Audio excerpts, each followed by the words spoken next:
Hello everyone, welcome back to the channel. Today I'm going to present the latest paper that me and my co-authors published on tourism management on dual brand hotels. Specifically, the paper is called Dual Brand Hotels, Resource-Based Entry Strategies in Agglomerated Market. This paper is being created by me, Simone Bianco. I'm a PhD candidate at Virginia Tech, and my advisor, Dr. Manisha Singal and Dr. Florian, and Professor Dr. Juan Nicolau. All of us are part of the Howard Fighter Department of Hospitality and Tourism Management. This paper was published on tourism management, which is one academic journal in hospitality and tourism field. So let me start with an abstract. So first of all, what are dual branded hotels? So dual brands are two of multiple brands that are hosted in the same building. So owners, instead of building a 200-room residence inn, they decide to build a 100-room courtyard and a 100-room residence inn in the same building.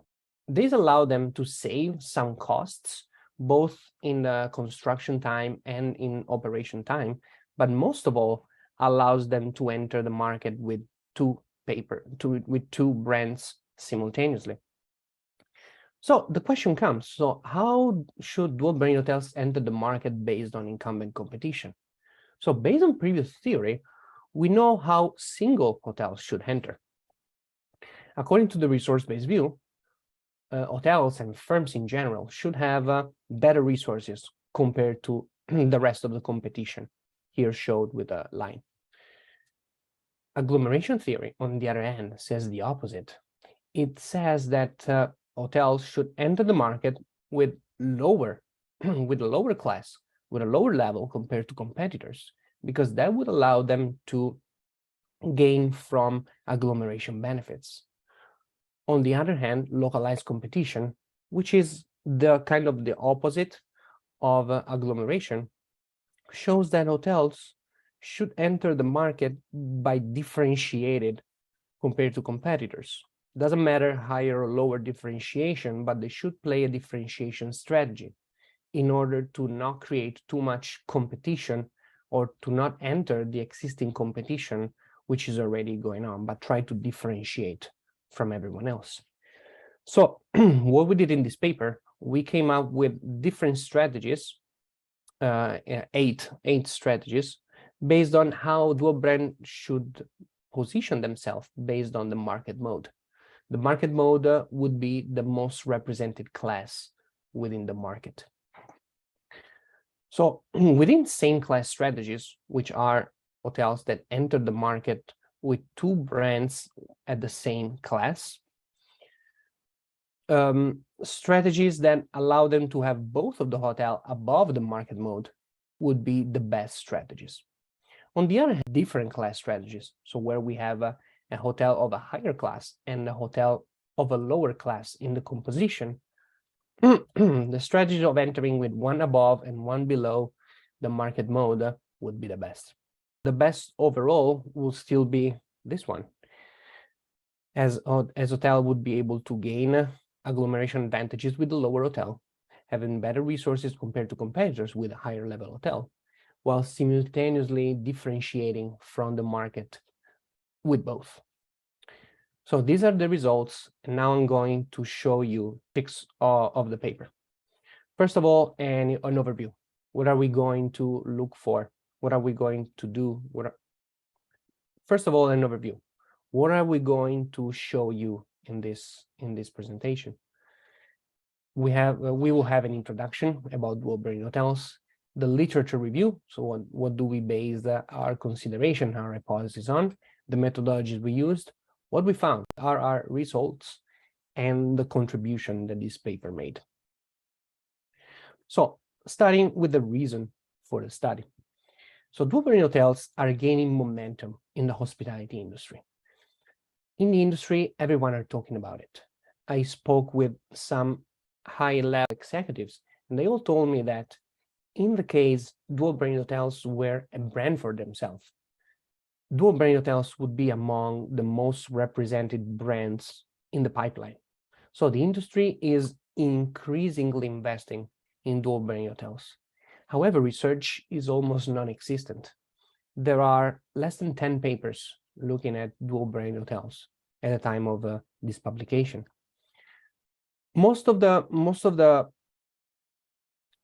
research looks at consumer behavior, and they debate on over-cost savings. Some of them says that cost savings are present, while others says that are not present, and whether if they're present, they're not important, they're not relevant. However, the main benefits that came out by discussing with the industry is hotels that they are able to enter the market by catering to two different targets simultaneously. These benefits has never been discussed in the research, and this is what our paper is doing. So based on this, we came up with our research question. So how does hotel brand selection and entry affect the performance of dual branded hotels compared to incumbents in a particular market? Meaning, how does the strategy on how to enter based on the current incumbent composition of the market, how does that affect the possibility of gaining a competitive advantage or increasing performance compared to competitors? We came up with 8 different strategies. So among same class strategies, which are composed by hotels which are not differentiated vertically, so they're in the same class, but they're most likely differentiated horizontally. So in this composition, we can find a transient or business hotel and an extended stay hotels. We see how strategy S1 it would entail to have both of the hotels above the mode of the market, S2 both at the mode, and strategy S3 to have both of the hotels below the mode. So let's say the mode is upscale. Most of the hotels are upscale in the market. Strategy S3 would have them would have the dual brand hotels, the two brands be upper mid-scale to lower. On the other hand, we have different class strategies, which are strategies which are dual branded composition, where one hotel is higher in level, in class than the other. We have strategy D1, where the dual brand hotels enter with one hotel above the mode of the market and one hotel below. We have strategy S2, when one hotel is above and the one is at the market level. S3, when the higher level is at the market mode and the lower one is below. And then strategy S4, S5, where they are respectively both above and both below, although still being two different class of brands. We evaluated these strategies based on the literature, So we use the resource-based view that states that hotels should have a higher level of resources compared to competitors. Agglomeration, that on the other side said that the hotels should enter the market with a lower brand compared to competitors in order to gain agglomeration advantages. And localized competition that states that doesn't matter whether they are higher or lower, but as long as they are not at the market mode, because in order to decrease the level of competition or being less affected from it, hotels should differentiate from the majority of the market in order to gain competitive advantage. So we evaluated each of the hypotheses based on this literature, coming up with a rank for each subtype of strategy. So among same class strategies, S1 would be the best, S3 the second best, while S2 would be the worst. Among different class strategies, D1 is the one that is deemed to be the best, D4 is the second best, while D3 should be the worst. If we rank them overall already, however, D1 should be the best among everyone, while S2 should be the worst among everyone. So for our methodology, we use 170 dual branded properties doing our research at the brand level, so a total of 340 brands with 11 years of data and roughly 24,000 brand month observation. This database may not be extensively big. However, it represents all of the US dual brand hotels we're operating within the time frame chosen. Regarding the model, we use the hierarchical linear model, which is also called nested model or multi-level model, which allowed us to cluster the observation by submarkets to focus on unobserved heterogeneity, which was dictated by the submarket in which dual brand hotels were operating. We had to run some robustness checks because we had a small representation of two strategies. So in order to do that, in order to show that this small representation were not overly affecting the model, we used Cook's distance to show that we didn't have any outlier that were overly affecting the model. And then we ran the model by excluding the first one, excluding the second one, and then excluding both, in order to show that they were not, although they were underrepresented, they were not overly affecting the model. After that, we investigated heteroscedasticity and CR correlation, since we are working with panel data models, and we found, unfortunately, both of them. Hence, our estimation, our results were based on an HAC standard error estimation, which is a robust estimation which accounts for heteroscedasticity and serial correlation that can be found in the data. Variables. We used, our main dependent variable was a performance difference in terms of RevPAR. What we had to do here was to compare luxury hotels with economy hotels based on RevPAR. So if we only looked at RevPAR, it would not have been fair. The result would have been overly skewed toward luxury.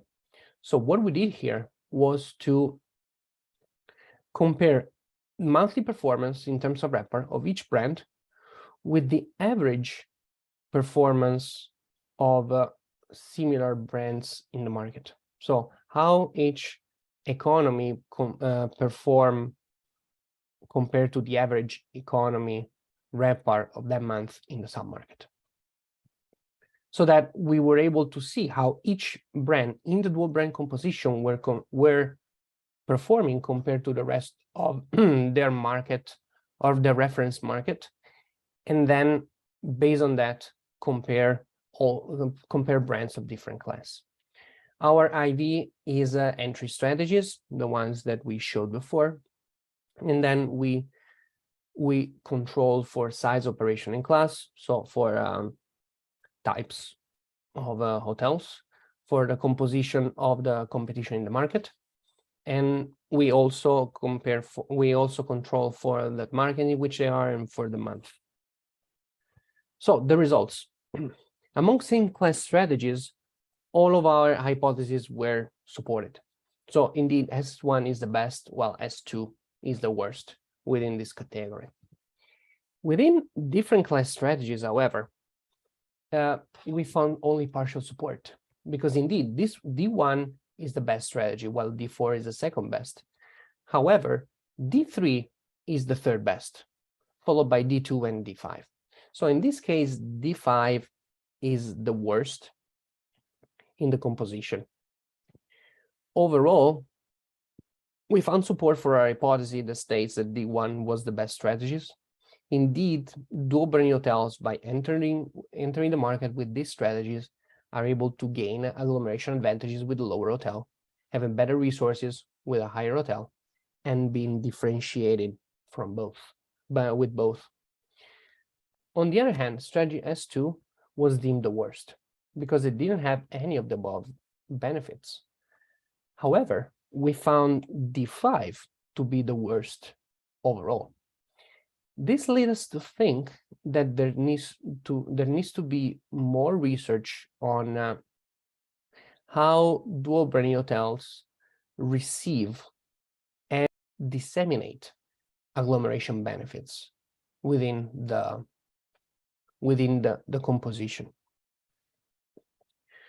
This paper has different contribution. So we contribute to the Nation literature, to the new literature of dual brand hotels.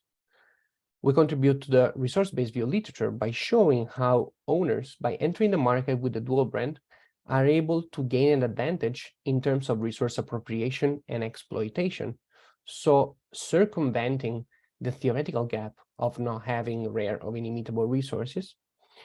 We add to the literature of entry strategies or market entry strategies for hotels, because we show the presence and the behavior of concerted actions of multiple brands simultaneously entering the market.